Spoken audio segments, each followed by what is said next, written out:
কিন্তু প্রথমেই কি বিল্লমঙ্গল বৈষ্ণব কবি ছিলেন? কি বৈষ্ণব গোসাই চিন্তামণির প্রেমে করে একটা কথায় জীবনের সর্বস্ব ত্যাগ করে দিলেন চিন্তামণি। আপনারা জানেন আস্বাদনের জন্য বলা। চিন্তামণিকে বলেছিল, চিন্তা আমি তোমার কাছে আজ রাতে যাব। চিন্তামণি ছিলেন এক 12 বনিতা, কিন্তু রাতে এত ঝড় বৃষ্টি কেমন করে যাবে? কিন্তু যেতেই তো হবে। চিন্তা ছাড়া চিন্তা তো বিল্লমঙ্গলের নাই। নদীতে ঢেউ, একটা নৌকো নেই, কেমন করে পার হয়ে চিন্তার কাছে যাবে? তখন ওই মানুষকে, কি হয়েছে আপনাদের?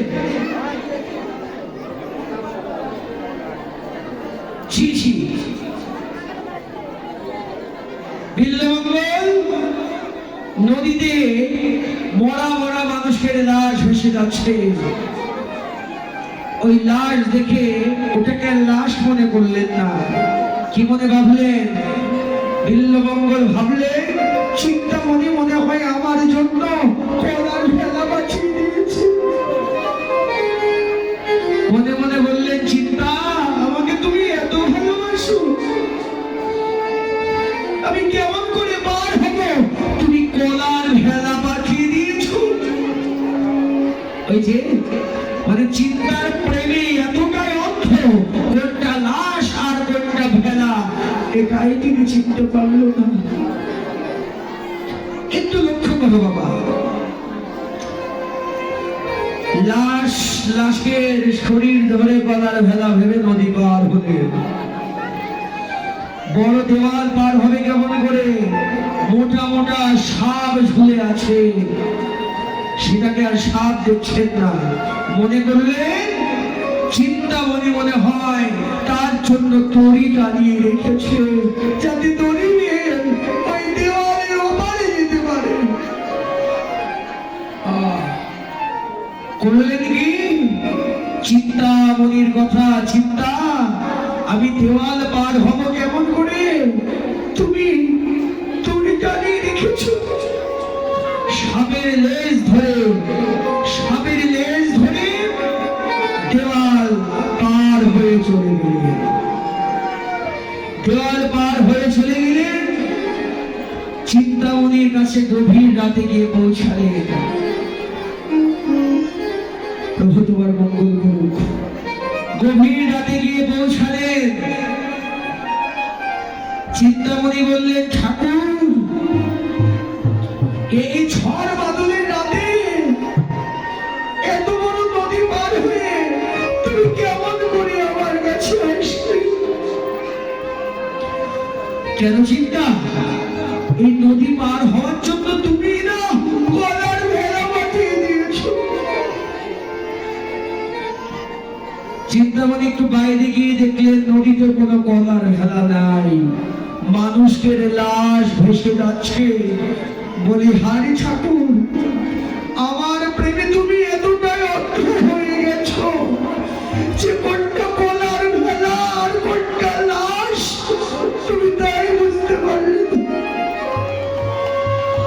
ঠিক আছে, তাহলে এত বড় দেওয়াল পার হলে কেমন করে? কেন চিন্তা? তুমি না আমার জন্য দড়ি টানিয়ে রেখেছো। বাইরে গিয়ে দেখলেন দড়ি নয়, সাপ ঝুলে আছে। বা ঠাকুর, বলে হারে যায়, তুমি কোনটা সাপ আর কোনটা দড়ি তাই তুমি বুঝলে না। আমার প্রেমে অন্ত হয়ে দেখেন চিন্তার একটা কথা। তখন চিন্তামণি তো 12 বনিতা, একটা কথা বলেছিল বিল্লমঙ্গলকে, ঠাকুর তুমি আমাকে ভালোবেসে যা করলে, শোনো, যতদিন তোমার যৌবন আছে ততদিন আমি তোমাকে গ্রহণ করব, তারপরে কিন্তু তোমাকে আর গ্রহণ করবো না। কিন্তু ঠাকুর তুমি আমাকে যে ভালোবাসলে, যে ভালোবাসা দিলে, বাধ্য হয়ে তোমায়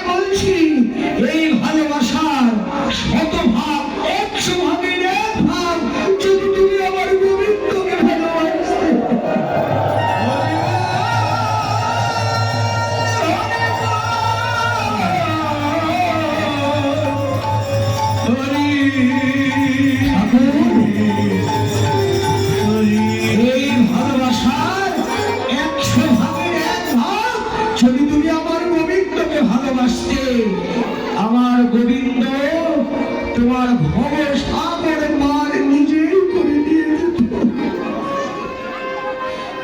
একটা কথায় চিন্তামণির কি বলল চিন্তা, সত্যই এই জগতে ভালোবাসার কোনো মূল্য নাই।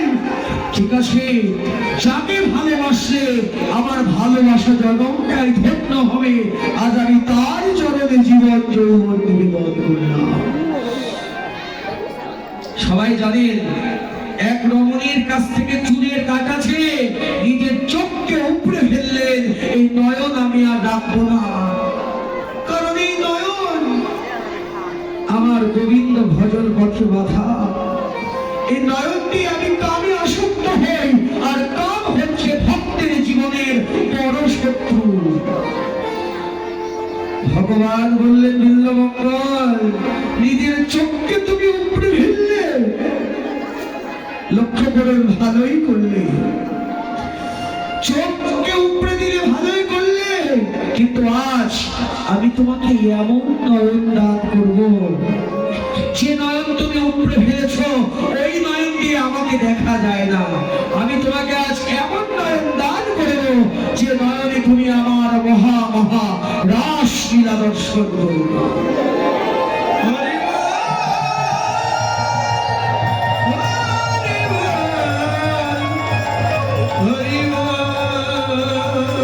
যে নয়নে কি তুমি আমার মহা মহা রাস লীলা দর্শন করবে। বাবা এই বিল্বমঙ্গল বৃন্দাবনে ভজন করতে দেখেন, আমার একটাই কথা কিন্তু, যে তাকে যদি বাধার মতো বাধা যায়, সে কখনো তাকে ছেড়ে চলে যায় না। বিল্বমঙ্গল বৃন্দাবনে ভজন করতেন বাবা। ভজন করতে করতে একদিন পথ লিখছে। আপনারা কেউ যদি রাসে থাকেন, এই বিল্বমঙ্গলের পথ স্মরণ করব। রাসের পথ লিখছেন বিল্বমঙ্গল, কিন্তু সারাদিন বিল্বমঙ্গল কিছুই খায় নাই, অনাহারে। মা ভগবান বলেছে না, ভক্ত খেলে খায়, না হলে আমি উপবাসী। বিল্বমঙ্গলের খোঁজ কেউ রাখলো না, কিন্তু আমার বৃন্দাবনেশ্বর যিনি, তিনি বিল্বমঙ্গলের কাছে গেলেন ছোট্ট এক বালকের বেশ ধারণ করে। একটু লক্ষ্য করবে বাবা, খুবই প্রয়োজন এই কথাটা আমাদের সকলের জীবনে। এক বালকের বেশ ধরে বিল্বমঙ্গলের কাছে গিয়ে বললেন, ঠাকুর সারাদিন আজ তুমি কিছুই খাও নাই, এই নাও তোমার জন্য আমি প্রসাদ এনেছি। কিন্তু বাবা সাক্ষাৎ ভগবান যাকে জ্ঞান নয়ন দান করেছে, বিল্বমঙ্গল বুঝতে পারলে এই বালক সাধারণ কেউ নয়। এই বালক আমাকে পরীক্ষা করার জন্য সাক্ষাৎ বিশ্ব ব্রহ্মাণ্ডের কর্তা এসেছে আমার কাছে। বিল্বমঙ্গল মনে মনে বললেন, এতদিন তোমাকে পাইনি, আজ তোমাকে আর ছাড়বো না। বলল, দেখো আমি তো চোখে দেখি না, আমি তো অন্ধ মানুষ, তাহলে তুমি অত দূর যদি দাঁড়িয়ে থাকো, আমি প্রসাদ নেব কেমন করে গো? তুমি কাছে এসে আমাকে প্রসাদ দাও। যখনই গোবিন্দ আমার প্রসাদের বাটিটা দেবে, প্রসাদের বাটিটা না ধরে বিল্বমঙ্গল আমার ভগবানের হাত ধরলে। যখনই হাত ধরলেন, গোপাল আমার বলে উঠলেন, ঠাকুর ব্যথা লাগেছে। বিল্বমঙ্গল মনে মনে ভাবলেন, আমি কি সত্যি তাকে ব্যথা দিই? এই বলে হাতটা একটু ঢিলা করে ধরলেন। যেই না ঢিলা করে ধরলেন, সেই বিল্বমঙ্গলের হাত থেকে ছাড়িয়ে দিয়ে অদূরে চলে গেলেন গোবিন্দ। গিয়ে কি বললেন জানো? গিয়ে বললেন, ঠাকুর ধরেই যখন ছিলে আমাকে, আমাকে ছাড়লে কেন?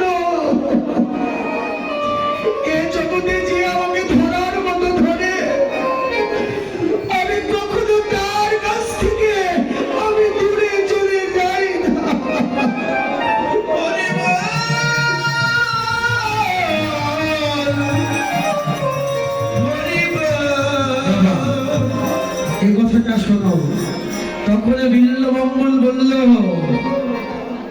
হরি ছল করি হাত ছাড়াইলে হরি, ইথে তোমার যাই বলি হরি। তুমি ছলনা করে আমার হাত থেকে ছুটে গেছো, ভালোই করেছো, কিন্তু আমার অন্তর মাঝে যে তুমি আজন্মের জন্য বাধা বনে গেছো। তুমি আমার অন্তর থেকে যদি ছাড়িতে পারো, তখন আমি বুঝিব তুমি কত শক্তি ধরো।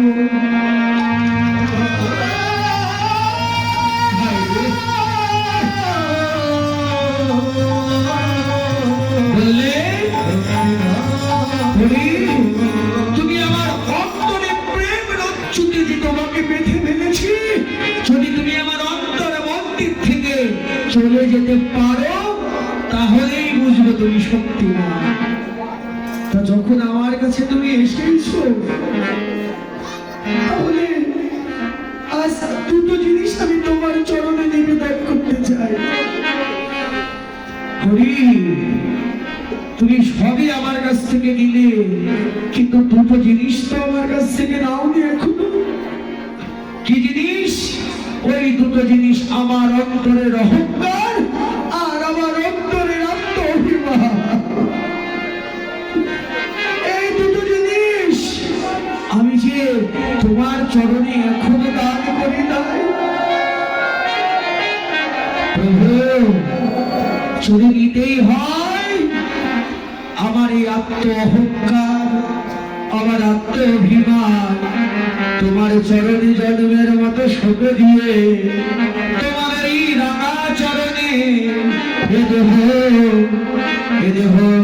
জন্মের মতো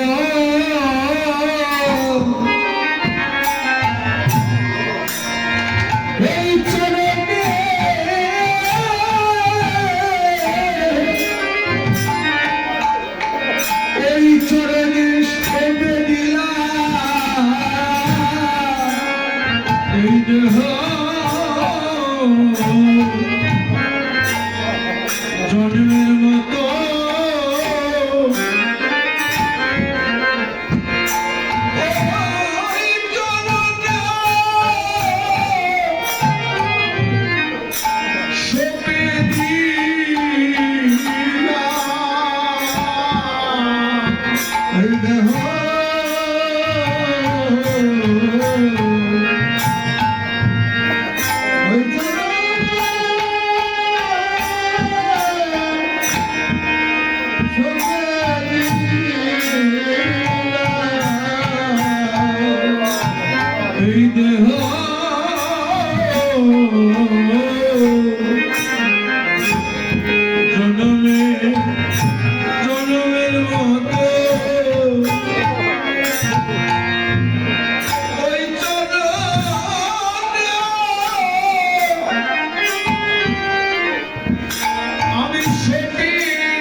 তোমার চরণ তলে মাথা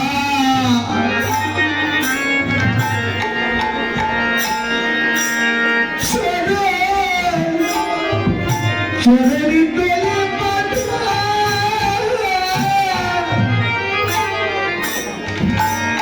আমি পেতে দিলাম।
চরণ